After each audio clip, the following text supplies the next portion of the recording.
आदाब। मैं फारूक खान, संपादक इकरा पत्रिका।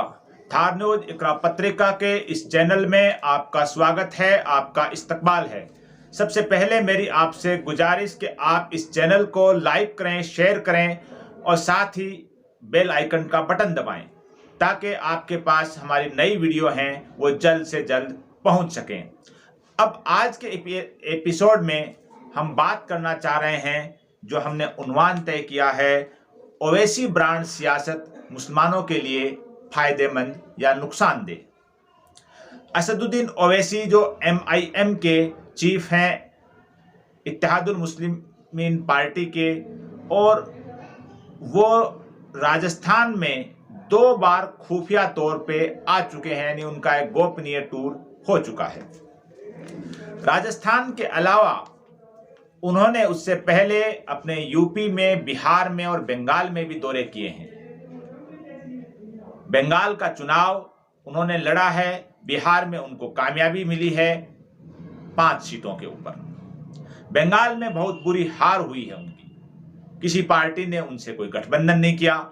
यूपी के चुनाव में ओम प्रकाश राजभर की जो पार्टी है, उन्होंने उनसे गठबंधन किया, लेकिन गत दिनों उन्होंने उस गठबंधन से किनारा करके राजभर ने अखिलेश यादव की सपा से गठबंधन कर लिया। असदुद्दीन ओवैसी की पार्टी को सबसे पहली सफलता हैदराबाद के बाहर महाराष्ट्र में मिली, उसके बाद बिहार के अंदर, और अब वे इस पार्टी को पिछले करीब 2 साल से धीरे धीरे पूरे देश में फैलाना चाहते हैं। यह हर राजनेता का अधिकार है कि वो अपनी पार्टी को पूरे देश में फैलाए, कार्यकर्ताओं को जोड़े और चुनाव लड़े, चाहे उसके चुनाव लड़ने से किसी भी पार्टी का नुकसान हो या किसी का फायदा हो, यह उसका अधिकार है। यही मतदाताओं के लिए है कि वो किसी भी पार्टी को वोट दें, जिसको चाहें उसके खिलाफ प्रचार करें, जिसको नहीं चाहें उसके खिलाफ उसको समर्थन दें। अब बात राजस्थान की करते हैं, तो राजस्थान के अंदर भी जो ओवैसी ब्रांड सियासत के काफी संख्या में दीवाने हैं लोग, खास तौर से मुस्लिम नौजवान तबका, जो दिन रात सोशल मीडिया पे एक्टिव रहता है। उनको लग रहा है कि ओवैसी जो ही राजस्थान के सियासी मैदान में आएंगे और MIM पार्टी का गठन होगा और यहाँ से चुनाव लड़ा जाएगा, तो काफी संख्या में विधायक बनेंगे, काफी संख्या में नहीं भी बने तो 2-4 जीत जाएंगे और वो विधानसभा में हमारी बात को बेबाकी से रखेंगे, हमें बहुत बड़ा लाभ होगा। बहरहाल हर आदमी अपनी सोच के लिए स्वतंत्र है, लेकिन अब जो असदुद्दीन ओवैसी हैं, वो पिछले 2.5 महीने में उन्होंने राजस्थान के 2 दौरे किए हैं। दोनों दौरे उनके पूरी तरह से खुफिया थे। 4 सितंबर को वो अचानक जयपुर आए और फिर शाम को जयपुर से वापस निकल गए। 14 नवंबर की रात को वो देर रात जयपुर आए और अगले दिन 15 नवंबर को वो वापस जयपुर से चले गए। दोनों ही दौरे उनके खुफिया थे, लेकिन एजेंसियों और प्रेस रिपोर्टरों को इसकी भनक लग गई, तो वो दौरे हैं वो ओपन हो गए। सबसे बड़ा सवाल उनके खुफिया दौरों पे उठ रहा है सियासी हलकों में कि आखिर ओवैसी हैं वो पिछले 2.5 महीने में 2 बार जयपुर में खुफिया तौर पे अचानक क्यों आए, उन्होंने अपने दौरे को घोषित क्यों नहीं किया। फिर जो इस दौरे में जो दूसरा दौरा हुआ है, 14 तारीख को रात को वो आए और 15 नवंबर को शाम को चले गए। 15 तारीख को उन्होंने कुछ लोगों से मुलाकातें भी की, जिसकी मीडिया के अंदर, सोशल मीडिया के अंदर उसकी खबरें आई। जाते जाते उन्होंने शाम को एयरपोर्ट पे 2-4 मिनट पत्रकारों से बात भी की। उस बात के अंदर उन्होंने कहा कि 1-1.5 महीने बाद MIM को राजस्थान में लॉन्च करेंगे, घोषित तौर पे इसके पदाधिकारी वगैरह बनाए जाएंगे, और जाहिर सी बात है कि जब ये काम होंगे तो हमारी पार्टी चुनाव भी लड़ेगी। पार्टी गठित करना, चुनाव लड़ना, ये उनका अधिकार है। बात सिर्फ मुसलमानों की है कि मुसलमानों को एक जो लग रहा है कि ओवैसी की जो सियासत से, ओवैसी की जो पार्टी आएगी, वो चुनाव लड़ेगी, तो मुस्लिम कौम का बहुत बड़ा फायदा होगा। सब मुसलमान ऐसा नहीं सोचते हैं, लेकिन बड़ी संख्या में लोग ऐसा सोच भी रहे हैं। राजस्थान का जो मुसलमान है वो परंपरागत तौर पे कमोबेश हर सीट पे कांग्रेस को वोट देता रहा है। और ये भी एक सच्चाई है कि कांग्रेस पार्टी और खासतौर से गहलोत सरकार ने मुसलमानों को पूरी तरह से नजरअंदाज कर रखा है।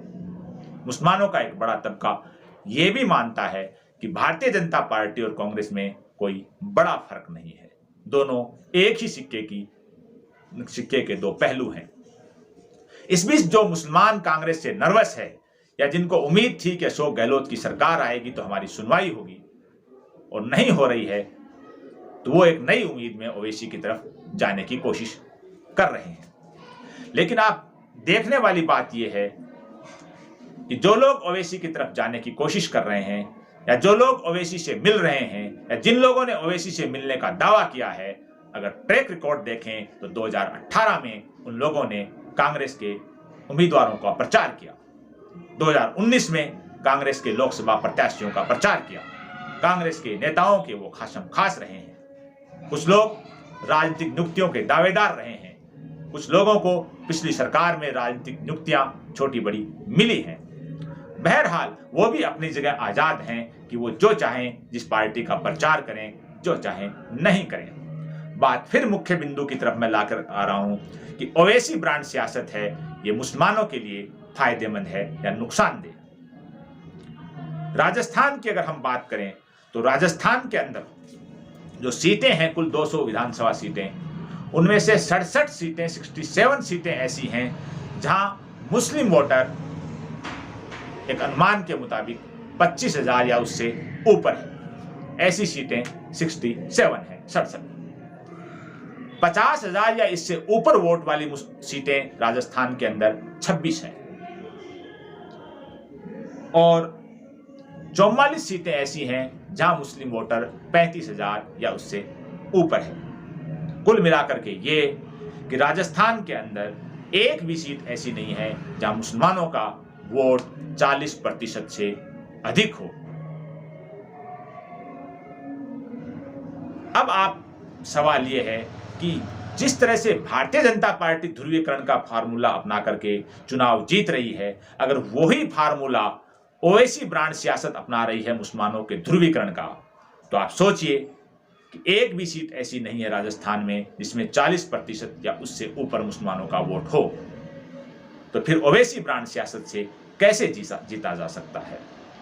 अब अगर कहीं जीत भी गई तो आप एक चीज देखिए कि राजस्थान की धरती है वो गंगा जमुनी तहजीब वाली है, मिले जुले कल्चर वाली है। गांव और शहर में जो लोग रह रहे हैं वो किसी भी जात बिरादरी के हों, किसी भी पंथ को मानने वाले हों, लेकिन उनके अंदर आपस के रिश्ते हैं वो बड़े मजबूत हैं। पहले से ही भारतीय जनता पार्टी की राजनीति है वो राजस्थान में उन्होंने कई जगह, खासतौर से हाड़ौती के अंदर और मेवाड़ के अंदर कुछ इलाकों में उन्होंने जहर घोलने की भारतीय जनता पार्टी की सियासत ने कई बार कोशिश कर ली है। अब ओवैसी की सियासत भी अगर राजस्थान में जहर घोलने की कोशिश करेगी और किसी पार्टी को टारगेट बनाएगी या अकेला मुसलमानों के मुद्दे पर बयानबाजी करेगी, तो जाहिर सी बात है कि सियासी ध्रुवीकरण होगा। मुसलमानों का वोट राजस्थान में 10 से 12% माना जा रहा है, तो 10 से 12% वोट है वो अगर एक तरफ ध्रुवीकरण जिसका होगा, तो सामने जो वोट है जो 88-90% वोट है वो क्या ध्रुवीकरण उसका नहीं होगा। अगर उसका ध्रुवीकरण होगा तो फिर किस सीट से मुस्लिम विधायक जीत पाता है। जीत और हार बाद की बात है, लेकिन सबसे बड़ी चीज है कि समाज में एक बड़ा जहर इस पॉलिटिक्स से घुल जाएगा और भारतीय जनता पार्टी जो हिंदू और मुस्लिम ध्रुवीकरण की बात करती है, उससे लाभ उठाती है, वही पॉलिटिक्स पे ओवैसी चल रहे हैं, ओवैसी ब्रांड सियासत चल रही है। सबसे बड़ी चीज क्या है कि आज देश के अंदर जो हालात बन रहे हैं, ऐसे ही हालात देश के अंदर 1935-40 में बनने शुरू हुए थे। नतीजा 1947 में बड़ा खतरनाक रहा था।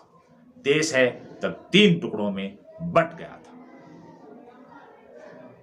अब यह हमारी जिम्मेदारी बनती है कि हम देश को ओवैसी ब्रांड या भारतीय जनता पार्टी ब्रांड की जो सियासत है, हिंदू मुस्लिम ध्रुवीकरण की सियासत है, उस सियासत के जरिए क्या हम कहीं ना कहीं देश को वापस 1947 की तरफ ले जाने की कोशिश तो नहीं कर रहे हैं, जाने और अनजाने में।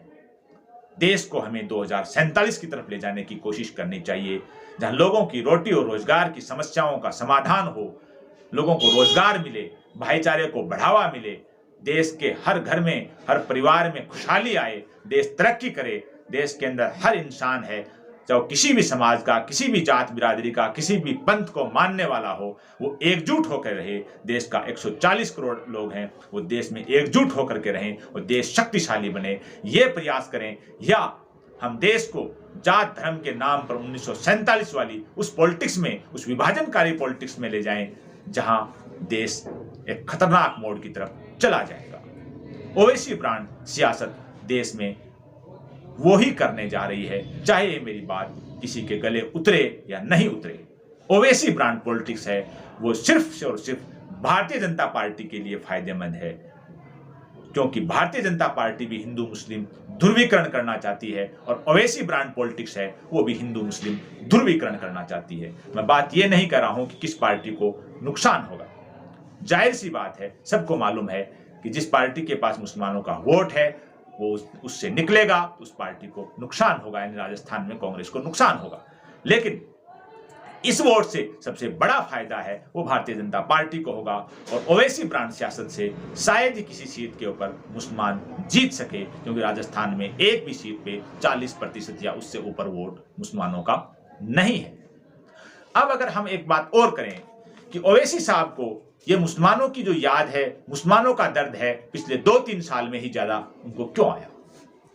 2004 से लेकर 2014 तक वो यूपीए की जो सरकार थी, कांग्रेस नेतृत्व वाली सरकार, उस गठबंधन में शामिल थे। सबको याद है कि 2004 से लेकर 14 तक सबसे बड़ा मुद्दा यह आया था कि जो बेगुनाह मुस्लिम नौजवान हैं, उनकी गिरफ्तारी है, वो सबसे ज्यादा यूपीए सरकार में हुई थी।